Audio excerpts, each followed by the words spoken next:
마태복음 11장 1절에서 11절입니다. 예수님이 12제자를 파송하시면서 명하신 말씀이 앞에 10장입니다. 교회 일꾼은 앞에 10장의 말씀을 꼭 익혀주세요. 그 말씀의 의미를 아시고 이 예수님 말씀에 맞는 교회 일꾼 되시길 바랍니다. 12제자에게 말씀하시고 이제 예수님이 여러 동네 다니시면서 복음을 가르치시고 전도하십니다. 하나님의 나라의 특징, 그 말씀을 가르치고 전파하는, 그리고 그 내용에 맞는 기적이 혹은 표적이 일어나는 겁니다.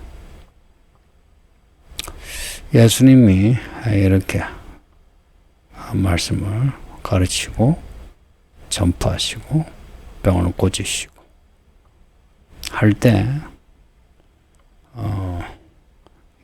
요한은 그 헤롯에 의해 감옥에 갇혀 있는 거예요.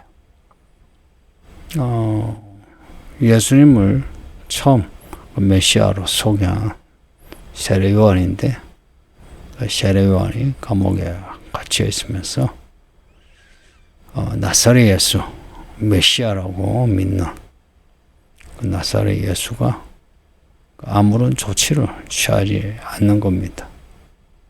그 요한 입장에서는 정말 메시아가 맞는가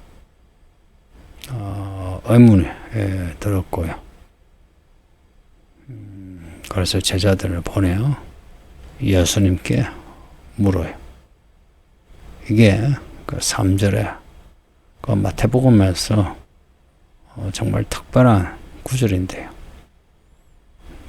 요한의 제자들이 예수님께 와서 하는 말이 오실 그이가 당신입니까?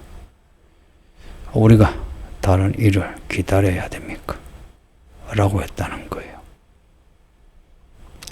세례 요한은 예수님이 메시아라고 확정했지만 본인이 갇혀있는 동안에 메시아가 아무런 조치를 취하지 않으니 정말 메시아인가 한 겁니다.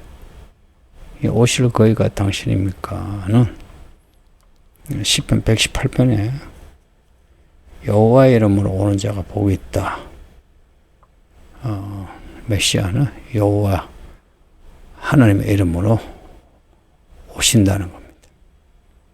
그분이 나사렛 예수 당신이라고 믿었는데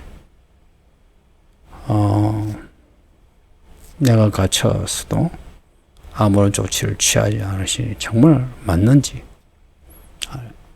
아니라면 다른 일을 기다려야 되지 않느냐 하는 겁니다. 세례 요한으로서는 큰 고민에 쌓인 거예요. 이에 예수님의 하신 말씀이 4절에 너희가 가서 듣고 보는 것을 요한에게 알리되 맹인이 보며 못 걷는 사람이 걸으며 나병 환자가 깨끗함을 받으며 못 듣는 자가 들으며 죽은 자가 살아나며 가난한 자에게 복음이 전파된다 하라고 요한에게 일러주러 한 겁니다. 그러면서 하신 말씀이 누구든지 나로 말미암아 실족하지 아니한 자는 복이 있도다고 하셨어요. 제 요한에게 전하라는 말씀 보면 너희가 본 거, 너희가 들은 거 요한에게 알리되 병자가 고침을 받는 거, 가난한 자에게 복음이 전파되는 것을 전해주라. 구약의 선지자들이 예언한 선지자 메시아의 모습이 5절의 이 내용이거든요. 가난한 자에게 복음이 전파되는, 병자가 고침을 받는 하나님의 나라의 도래입니다. 하나님 나라가 임하면 이런 일이 있는 거예요. 그러면 예수님이 메시아이신 게 확실하죠. 이것을 세대 요한에게 전해라. 누구든지 예수님으로 말미암아 실족하지 않으면 복이 있다 합니다. 이 6절의 말씀을 좀 생각하시죠.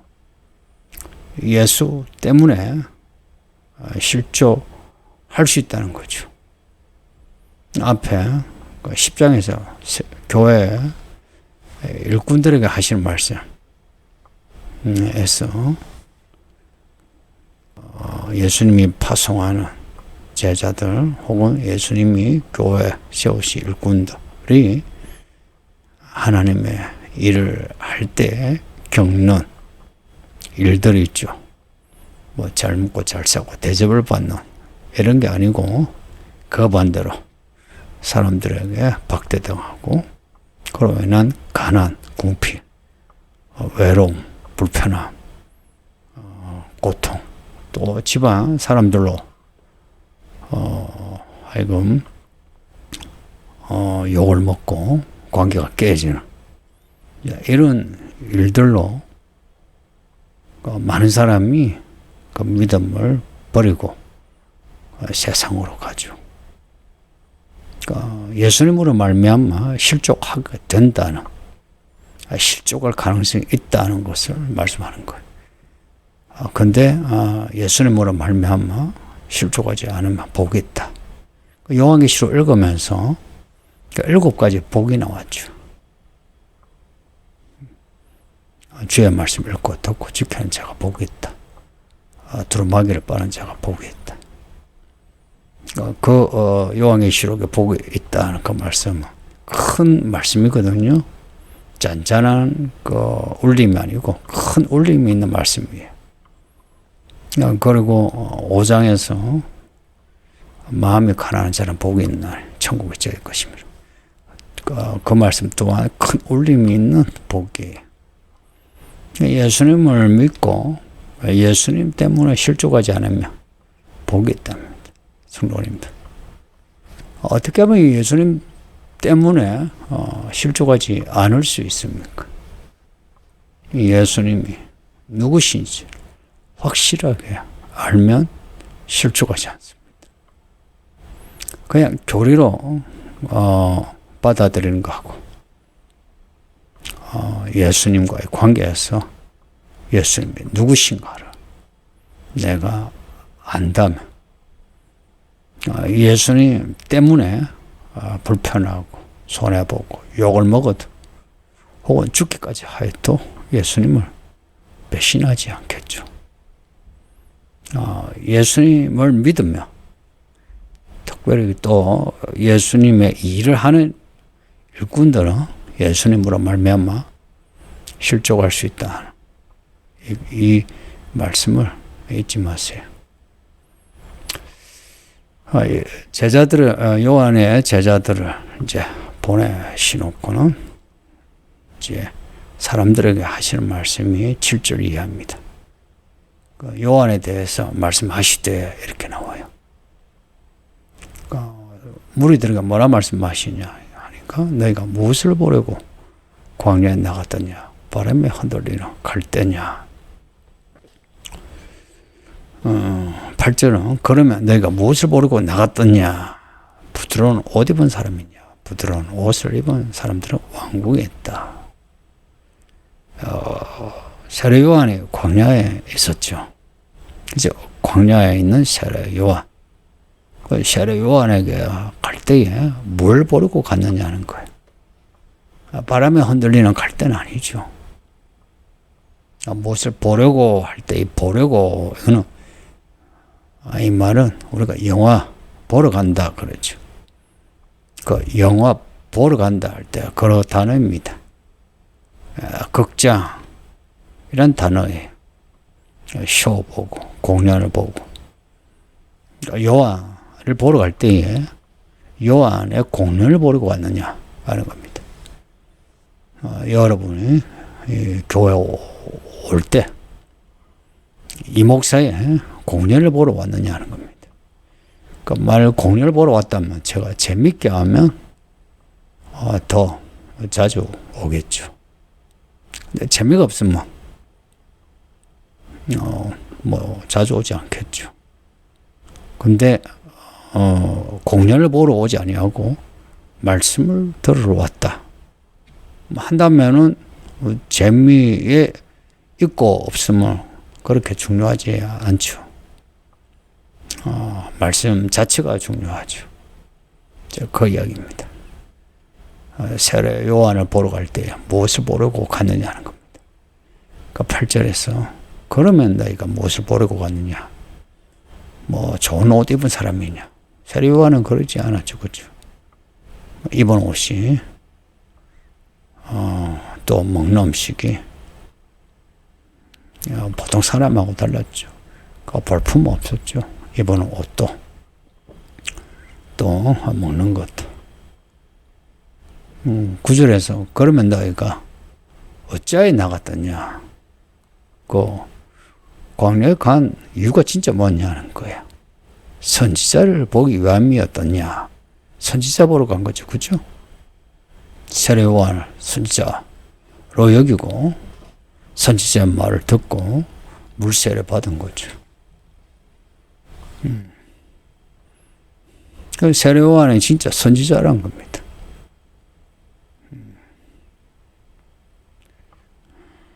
10절에 보면 기록된 바 보라 내가 내 사자를 내 앞에 보내노니 그가 내 길을 내 앞에 준비하리라 하신 것이 이 사람에 대한 말씀이니라. 세례 요한이 선지자고 선지자보다 더 나은 사람이 11절에서 여자가 낳은 자 중에 세례 요한보다 큰 이가 일어남이 없다. 그 세례 요한이 여자가 낳은 사람 중에 가장 큰 사람이다. 그 세례 요한에 대한 위치를 말씀하고 있습니다. 그 세례 요한이 왜 구약에서 가장 큰 사람일까? 10절에 말라기 3장의 말씀을 인용한 건데요. 그가 내 길을 내 앞에 준비하리라 하신 것이 이 사람에 대한 말씀이니라. 예수님의 길을 예비한 그 일을 했기에 세례 요한이 가장 큰 사람인 겁니다. 그 전에 이사야, 예레미야가 있고 엘리야, 엘리사가 있고 또 아브라함 또 선지자로 그 위대한 그 선지자로 위치하지만 세례 요한은 직접 예수님의 길을 예비한 예수님을 만나 예수님을 사람들에게 소개한 예수님과 관련되기에 선지자 중에 가장 큰 선지자, 사람 중에 가장 큰 사람이란 겁니다. 그러면서 하신 말씀이 그러나 천국에서는 극히 작은 자라도 세례 요한보다 크답니다. 이거는요, 구약의 사람들의 믿음이 작다. 뭐, 한 일이 별거 없다. 이게 아니고, 예수님 전과 후로 시대가 전환됩니다. 예수님 전후 옛 시대에서 가장 큰 사람이 세례 요한이다. 나사렛 예수 그리스도와 접해 있죠. 그리고 그리스도의 길을 예비한. 네, 예수님 후로는 이제 새 시대입니다. 그러니까 옛 시대는 새 시대의 그림자예요. 그림자에게 실체가 오면 그림자는 이제 물러나는 거죠. 그림자를 보면서 실체가 어떤 모습인가를 이제 바라보게 됐다가 실체가 오면 그림자 보지 않죠. 실체를 보죠, 그죠. 뭐 우리가 텔레비전 쇼 할 때, 그 막으로 가려놓고 어떤 실루엣 그림자를 비춰줘죠. 누군가 이렇게 이제 사람들에게 제시하는데 이제 그 막을 걷어내면 사람이 짠 하고 보이죠. 그러면 그 사람을 직접 보죠. 그림자는 사라지죠. 그러니까 천국의 실체 예수께서 오심으로 천국의 사람은 아무리 작은 사람도 구약의 사람보다 크다. 왜 크겠어요? 그리스도를 직접 믿으니까. 그리스도께서 말씀하신 말씀을 그리스도께서 하신 일을 경험하니까. 그래서 천국에서 가장 작은 자라도 구약의 세례 요한보다 크다. 또 이해가 안 되어도 우리가 세례 요한보다 큰 사람이다는 거 잊지 마세요. 새 시대 성도로서 우리가 무엇을 해야 되느냐? 말씀을 가르치고 전파하는, 그래서 사람을 얻는 사람 되는 게 우리가 할 일입니다. 세례 요한은 이것을 보지 못한 거예요. 그러나 우리는 천국의 실체가 이 말씀을 읽고 듣고 지켜 행하는, 여기에 천국이 임하고 우리 구주 예수님을 따라가는 길이라는 것을 받아들이시길 바랍니다. 아버지 하나님 감사합니다. 오늘도 주의 말씀을 읽고 들었으니 오실 그이가 예수 그리스도이신 것을 알게 하사 예수님이 다시 오실 때까지 예수님을 잘 따라가게 하소서. 예수님의 그 말씀, 그 일을 사람들에게 가르치고 전파하는 이 마지막 때에 선지자적인 성도가 되게 해 주소서. 예수님 이름으로 기도합니다. 아멘.